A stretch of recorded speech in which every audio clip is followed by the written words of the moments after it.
მოგესალმებით. მე ვარ ნინა შონჰოფი და დღეს მინდა ვისაუბროთ მარსზე. ჯერ მიმოვეხილავთ ვედურ კულტურაში ეს პლანეტა რას წარმოადგენს, ვედურ ასტროლოგიაში. შემდეგ მოგიყვებით როგორ უნდა შეატყოთ თუ თქვენს რუკაში მარსი არ გრძნობს თავის კომფორტულად, ანუ რეალურად ასტროლოგიის დიდი ცოდნა არ არის საჭირო, ისედაც შეგვიძლია ეს გავიგოთ და მესამე ნაწილში მე მოგიყვებით ჩემ პირად ურთიერთობას ამ პლანეტასთან და იქიდან გამომდინარე რომ მე მხოლოდ თეორიულად არ მაქვს ინფორმაცია პლანეტებზე და სხვა ადამიანების ცალკეული პლანეტების ენერგიების შემიძლია შევიგრძნო, მოგიყვებით როგორი განსხვავებული შეიძლება იყოს მარსის ენერგია ამა თუ იმ ადამიანში. მოკლედ დავიწყოთ იმით, რომ მარსი არის ვედურ ასტროლოგიაში ნავაგრახადან 9 ციური სხეულიდან ერთ-ერთი და სანსკრიტზე მას ქვია მანგალდევი და როგორც განპიროვნებული წარმოდგენილი ყავთ ინდოეთში მარსი როგორც წითელი კანის მქონე ომის ღმერთი, ასე ვთქვათ, მოკლედ. რამოდენიმე ვერსია არსებობს იმის შესახებ თუ როგორ დაიბადა მანგალდევი. ერთ-ერთი არის მაგალითად რომ წითელი მარჯანი ჩავარდა ოკეანეში და აქედან წარმოიშვა. ჩემი საყვარელი ვერსია შივას უკავშირდება, რომელიც მიხედვითაც, როდესაც შივა იყო მედიტაციაში, მისი შუბლიდან ჩამოვარდა 3 წვეთი ოფლი და როდესაც დედამიწას დაეცა, ეს ოფლის წვეთები გადაიქცა მარსად. ანუ ის რომ შივას ენერგია არის მარსში, ეს უტყუარია. და ჩვეულებრივ წარმოდგენილი ყავთ ხოლმე წითელკანიანი ღმერთი არის, რომელსაც უჭერია იარაღები. ეხლა რას განაგებს, ასე ვთქვათ, მარსი? მარსი არის დაკავშირებული ფიზიკურ ძალასთან, ჩვენი და ასევე გონების ძალასთან. ანუ ძალა როგორც ასეთი ჩვენი მოდის მარსიდან. ასევე ჩვენი ენერგია არის მარსთან დაკავშირებული.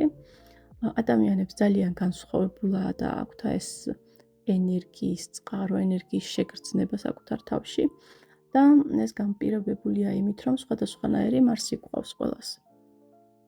მარსთან არის დაკავშირებული, რა თქმა უნდა, შენება, იმიტომ რომ ქმნის ასევე მარსი. ენერგია გვჭირდება და ძალა იმისთვის, რომ რაღაც შევქმნათ. კონკურენცია მარსთან არის კავშირში ასევე არის გამძლეობა მარსი, გამბედაობა, რაღაცა რომ გავბედოთ, მარსის ენერგია უნდა იყოს ძლიერი ჩვენში, мотиваცია ასევე მარსია. ყველაფერი რაც უკავშირდება ომს, მარსთან არის კავშირში, ეს არის ჯარი, ეს არის მეომრები ზოგადად თუ ეს არის მაგალითად სპორტული ორთაბრძოლები, ან ნებისმიერი სპორტის სახეობა, სადაც ორი ადამიანი ან ორი გუნდი ერთმანეთს ეჯიბრება, მარსის ენერგიასთან არის კავშირში და ასევე ნებისმიერი ადგილი, სადაც ეს სპორტული ღონისძიება მიმდინარეობს, მარსის ენერგია დგას იქ. რატომ არის მარსი ჩვენთვის ძალიან მნიშვნელოვანი? იქიდან გამომდინარე, რომ აი მაგალითად თუ ადამიანს აქვს ძლიერი მზე და აქვს იმის შეგრძნება, ვინ არის. როდესაც შენ აყალიბებ იმის შეგრძნებას, ვინ ხარ, შენი ცხოვრება როგორი უნდა იყოს და ცხოვრობ ადამიანების გარემოცვაში, რომლებმაც არ იციან ვინ არიან, გჭირდება ძალიან დიდი ძალა იმისთვის, რომ იყოს საკუთარი თავი. და აი ეს ძალა მოდის ზუსტად მარსის ენერგიიდან. როდესაც ადამიანს აქვს ძლიერი მარსი, მას შეუძლია მხოლოდ რომ სხვებს არ აყვეს და აბსოლუტურად წყნარად, ისევე როგორც აი მეომარი ომის დროს და კრიტიკულ სიტუაციაში არის ძალიან წყნარი, ესე გააგრძელოს თავისი გზა და ესე შეეწინააღმდეგოს საზოგადოებას, რომელიც ცდილობს, რომ გახადოს ის, რაც არ არის. და ასევე ნებისმიერი მიზნის მიღწევა მარსთან არის კავშირში. რადგანაც როდესაც ადამიანს ძლიერი მარსი აქვს, ის ადამიანი ზედმეტად ბევრს არ ლაპარაკობს თავის მიზნებს, ის ისახავს მიზნებს და მიდის და ძალიან წყნარად აკეთებს მას და თუ ზედმეტს ვლაპარაკობთ და არაფერს არ ვაკეთებთ, ეს უკვე არის, რომ მარსის ენერგია გვაკლია, მერკური ძლიერია, იქ ისახავს რაღაცეებს, აფიქრდება ადამიანს, მაგრამ ვერ ახერხებს იმას, რომ მიაღწიოს მიზანს. და ასევე ნებისმიერი მოძრაობა, მობილობა არის მარსის ენერგიასთან კავშირში. მარსის გარეშე ყველაფერი იქნებოდა უცრავად. და რატომ არის ახლა ნგრევაც მარსთან კავშირში?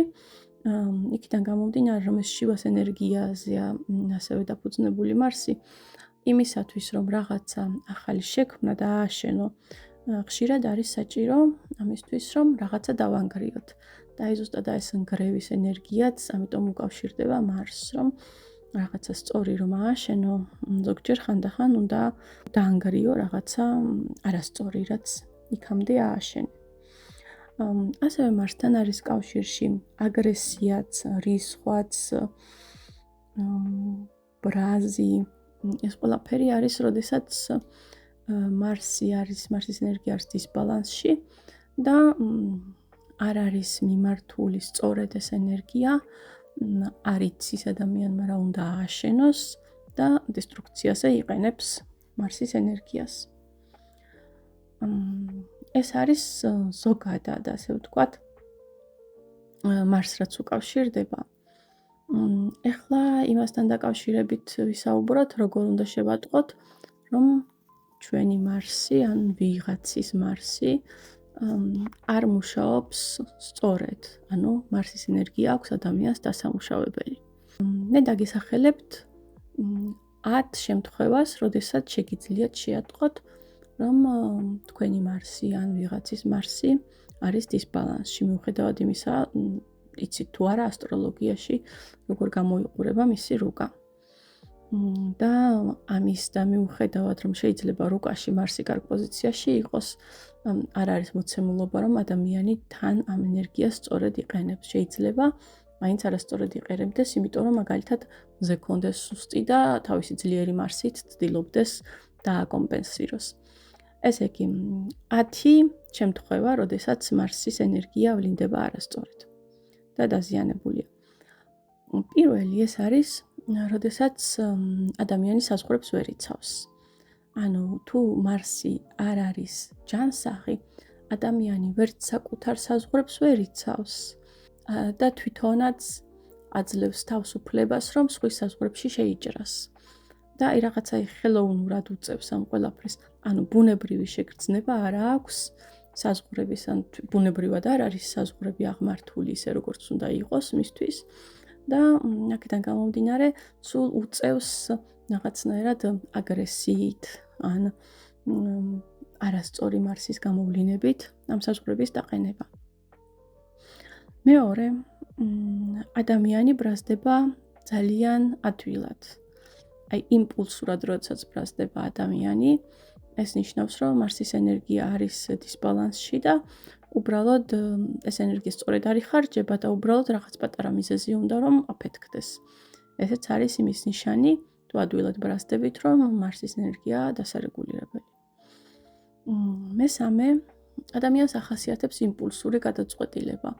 ანუ გადაწყვეტილება იღებს ძალიან სწრაფად, ყველანაირი ფაქტების და ლოგიკური აზროვნების გარეშე. ანუ გადაწყვეტილება შეიძლება იფიქროთ, რომ რა თქმა უნდა მერკურს უკავშირდება, მაგრამ იმპულსურია იმ შემთხვევაში, როდესაც მარს ეხება ლოგიკა ზოგადად და თუ ლოგიკა არ მუშაობს ადამიანში და ფაქტებს არ ითვალისწინებს, შეიძლება უცებ გადაწყვიტოს რაღაცა. და არასწორი იყოს მე რა თქმა უნდა ეს გადაწყვეტილება. მეოთხე შემთხვევა, ადამიანი არის ჯიუტი. სიჯიუტე უკავშირდება პირდაპირ მარსს, რადგანაც როცა ჯანსაღია მარსი, ეს გაჯიუტება არაფერში არ ჭირდება ადამიანს, შეუძლია აბსოლუტურად ადეკვატურად აწონ-დაწონოს ფაქტები, გამოიყენოს ლოგიკა და მიხვდეს, რომ კომპრომისი არის ახლა ამ სიტუაციაში საჭირო თუ არ არის, მაგრამ როდესაც მარსი არ არის ძლიერი, მაშინ ადამიანი ანალიტიკაზე უარს იძახის და უბრალოდ უხეშად იყენებს მარსის ენერგიას იმით, რომ გაჯიუტდეს. მეხუთე შემთხვევა მინახია, რომ როდესაც მარსი არის დისბალანსში, ადამიანს არ შეუძლია, ასე ვთქვათ, teamwork-ი. არ შეუძლია, რომ გუნდის ნაწილი იყოს. ეს გარკვეულწილად შეიძლება რაღაცა კუთხით მერკურსაც უკავშირდებოდეს. მერკურს უკავშირდებოდეს იმ გაგებით, რომ არ ესმოდეს სხვა ადამიანების ისინი როგორ ფუნქციონირებენ და არ შეეძლოს, მაგრამ აი ზედმეტი არასაჭირო ინდივიდუალიზმის გამოვლენა ხდება ხოლმე, როდესაც მარსის ენერგია არის დისბალანსში. და ხშირად მინახია ესეთი ადამიანები საუბრობენ, რომ აი ეს რომ ქონოდა, ან ეს ამის საშუალება რომ ქონოდა, რაღაცა გამომივიდო და ანუ აი რაღაცა ფანტაზიას მიყვებიან რა, ქმნიან რაღაც ესეთ არარეალურ სამყაროს, სადაც შეეძლოთ რომ წარმატებული ყოფილიყვნენ, მაგრამ ის რაც ამ მომენტში აქვთ იმ მოცემულობაზე არ აშენებენ, ასე ვთქვათ, საკუთარ რეალობას. მეექვსე, ეს არის თვითდაზიანება. ანუ აი თვითდაზიანება არის ყველაფერი, იქიდან დაწყებული, რომ რეალურად აზიანებს ზოგიერთი ადამიანი საკუთარ სხეულს. თვითდაზიანება ასევე არის მაგალითად ზედმეტი ალკოჰოლის მიღება, ან თქვათ სიგარეტის მოწევა, ყველაფერი არის თვითდაზიანება და ესეც მარსის არასწორი მუშაობიდან მოდის. მეშვიდე, ეს არის, როდესაც ადამიანი ებმება არასწორ ბრძოლაში.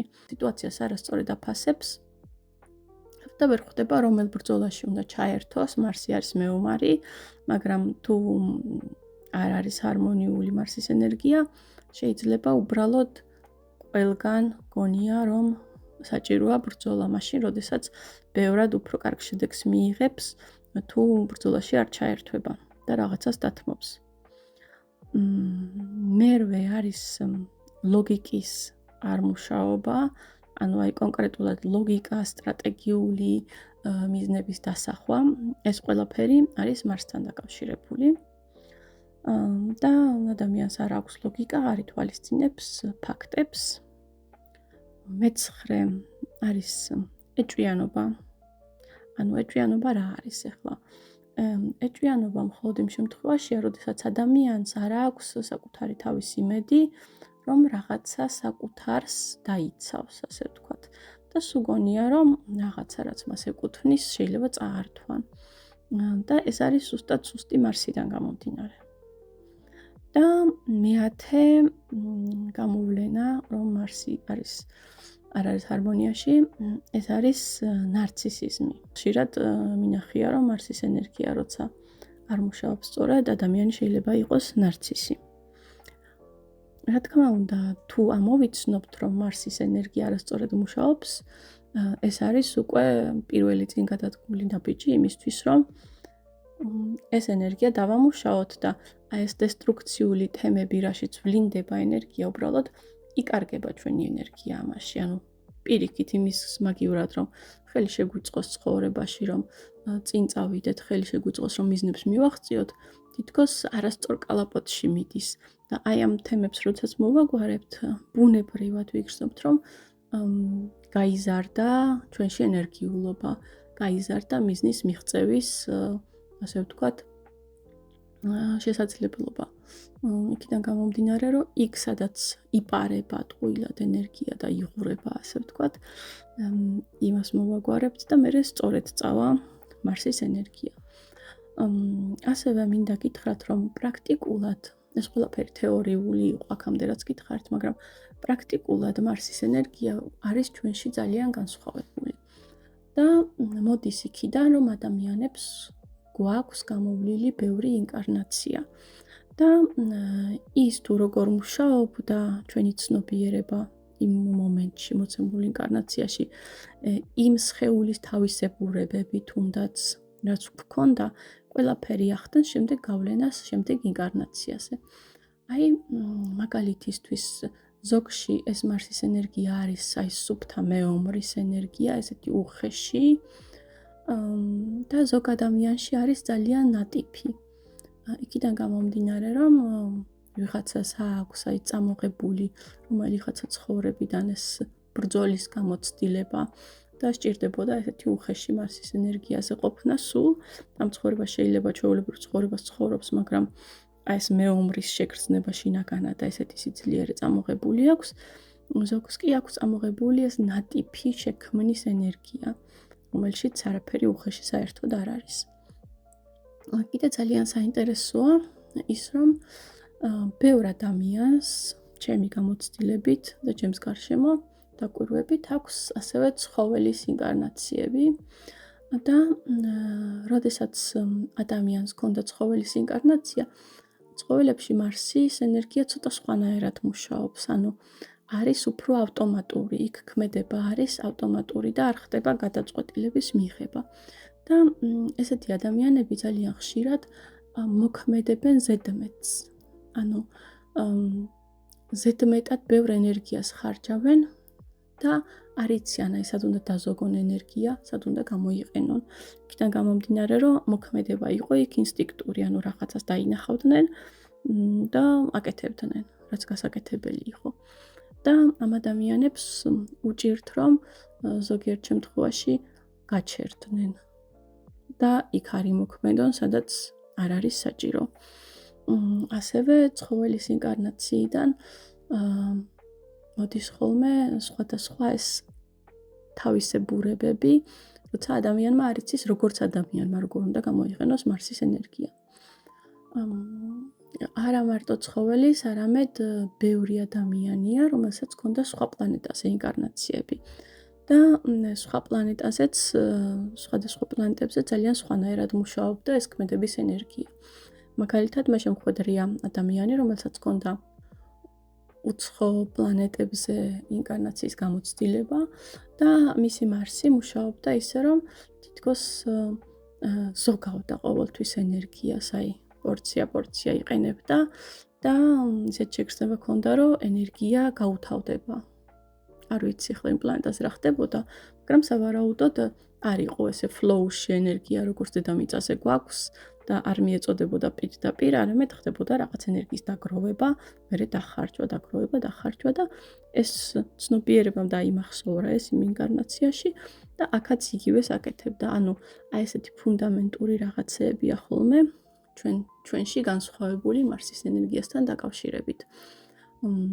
მაგალითად, იმ ადამიანებს, რომლებსაც აქვთ გამოცდილება, რომ იყვნენ რომელიღაც ცხოვრებაში მეფე ან ქონდათ რაღაც დიდი ძალაუფლება, იმ ადამიანებში არის ხოლმე მარსის ენერგია აი ძალიან დიდ ძალასთან და ასე ვთქვათ, შინაგან ძალაუფლებასთან, ასე ვთქვათ, კავშირში.